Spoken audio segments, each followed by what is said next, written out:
Hello viewers, আসসালামু আলাইকুম। সবাইকে স্বাগত জানিয়ে আমাদের আজকের প্রোগ্রাম শুরু করছি। তো বন্ধুরা, আজকে আমরা ষষ্ঠ শ্রেণীর গণিত নিয়ে কথা বলবো। অনুশীলনী 1.1 পৃষ্ঠা 3 উদাহরণ 3। তো কথা হচ্ছে যে কি 7 অঙ্কের বৃহত্তম ও ক্ষুদ্রতম সংখ্যা লেখো, এটা হচ্ছে আমাদের সমস্যা।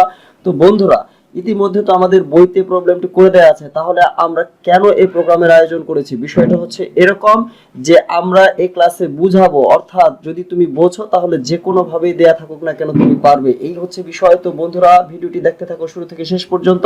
আমরা শুরু করছি।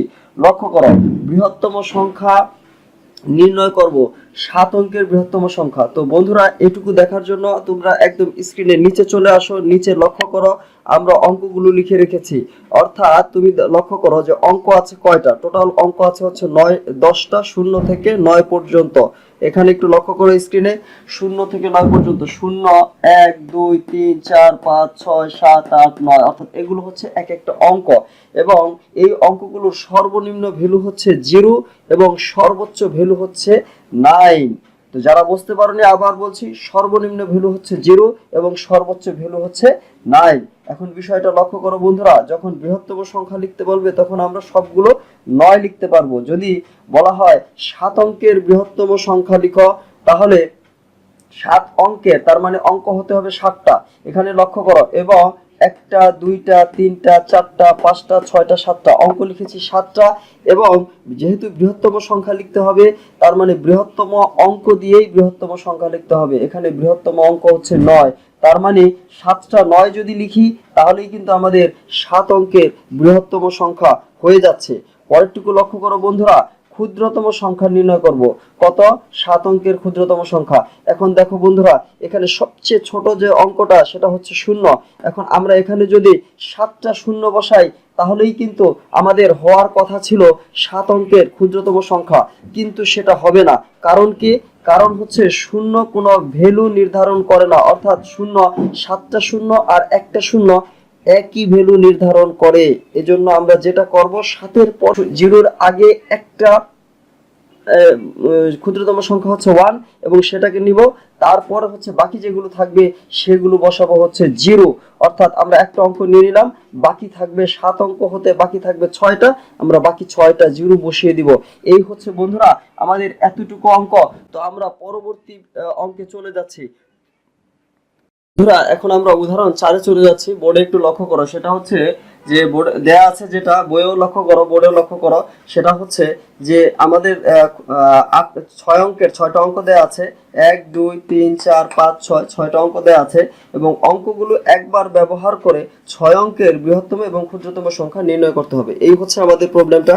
তো এখন বৃহত্তম সংখ্যা কিভাবে নির্ণয় করব, এই অংশটুকু লক্ষ্য করো। বৃহত্তম সংখ্যা কিভাবে নির্ণয় করব, বড় থেকে ছোট সাজালেই আমরা বৃহত্তম সংখ্যাটা পাবো। এই এখানে লক্ষ্য করো বন্ধুরা, আমরা যদি এখানে যে অঙ্কগুলো দেওয়া আছে এগুলো যদি আমরা বড় থেকে ছোট, অর্থাৎ সবচেয়ে বড়টা খুঁজে বের করি, তারপরে তার থেকে ছোট, অর্থাৎ বড় থেকে ছোট পর্যন্ত সিরিয়ালি ক্রমান্বয়ে যদি চলে আসি তাহলেই কিন্তু আমরা উপরের ভ্যালুটা পাবো। এটা হচ্ছে বৃহত্তম সংখ্যা নির্ণয়ের কৌশল। এখন বন্ধুরা, আমরা এখানে সবচেয়ে বড় হচ্ছে 7, তারপরে হচ্ছে প্রথমে হচ্ছে 8, তারপরে 7, তারপরে 5, তারপরে 4, তারপরে 3, তারপরে 0। এটা তো তোমরা পারবে। এর পরের কথা হচ্ছে যেটা আমাদের সমস্যা হতে পারে, পরেরটা লক্ষ্য করো বন্ধুরা, ক্ষুদ্রতম সংখ্যা। এখন বিষয়টা হচ্ছে যে আমরা ক্ষুদ্রতম সংখ্যা কিভাবে নির্ণয় করব, এইটুকু। তো ক্ষুদ্রতম সংখ্যা নির্ণয় করার জন্য বন্ধুরা লক্ষ্য করো, একদম নিচে আমরা যে কাজটা করেছি, এই যে আমাদের নিচে যে ভ্যালুটা আছে সেটা হচ্ছে কি সবচেয়ে ক্ষুদ্রতম সংখ্যা, এটা হচ্ছে সবচেয়ে ক্ষুদ্রতম সংখ্যা। এখন আমরা কিভাবে নির্ণয় করেছি, এখানে লক্ষ্য করো। এখানে আমরা যেটা লিখলাম যে ছোট থেকে বড় সাজালেই হবে না, যে ক্ষুদ্রতম সংখ্যা, এই স্টেপটা দেখো, এটা হচ্ছে আমাদের কি ছোট থেকে বড় সাজালেই হবে না। কারণ হচ্ছে এখানে সবচেয়ে ছোট হচ্ছে 0, সবচেয়ে ছোট একটা 0 ভ্যালু আছে। এখন এটা কেন হবে না সেটা বলছি বন্ধুরা, সবচেয়ে ছোটটাকে অর্থাৎ 0টাকে যদি এখানে বসাই, শুরুতে বসাই, তাহলে 0 কোনো ভ্যালু প্রদর্শন করে না, অর্থাৎ 0টা সেই ক্ষেত্রে বাদ হয়ে যে আমাদের পরবর্তী যে অঙ্কগুলো থাকবে সেগুলো নিয়ে যে সংখ্যাটা হবে সেটা কাউন্টেবল সংখ্যা হবে, অর্থাৎ গণনাযোগ্য সংখ্যা হবে। সেই ক্ষেত্রে প্রথমে যে শূন্যটা বসালাম সেই শূন্যটা বাদ হয়ে যাবে। এখন এই জন্য যেহেতু আমাদের 6 অঙ্ক রাখতে হবে, সেই জন্য যেটা করণীয় সেটা হচ্ছে কি 0 আমরা একটা স্টেপ পরে দিব, তাহলে তার শূন্যটা বাদ হবে না। সেই ক্ষেত্রে আমরা যেটা করব, ঠিক যেভাবে আগের অঙ্কটুকু করেছিলাম এইটাকে ঠিক উল্টিয়ে লিখব। কিন্তু উল্টিয়ে লেখার আগের যে বিষয়টা সেটা হচ্ছে আমরা শেষের 2টা অঙ্ককে, অর্থাৎ 0টাকে পরে লিখব, 3টাকে আগে লিখব।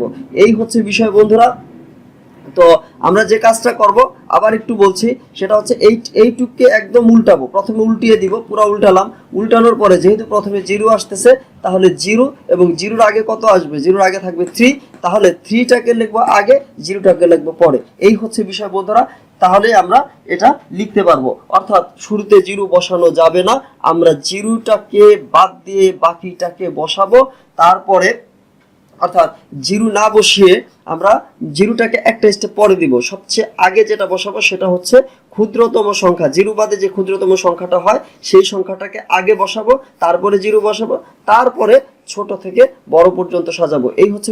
তো বন্ধুরা, আমরা এটা যেটা বোঝাতে চেয়েছি বা বলতে চেয়েছি সেটা হচ্ছে শুধু শূন্য কোনো কিছু মিন করে না, বা সাধারণ অর্থে কিছু মিন করে না, কিন্তু শূন্যের আগে যদি কোনো সংখ্যা অঙ্ক বসানো হয় তাহলে সেটা ভ্যালু প্রদর্শন করে। এই হচ্ছে বিষয় বন্ধুরা।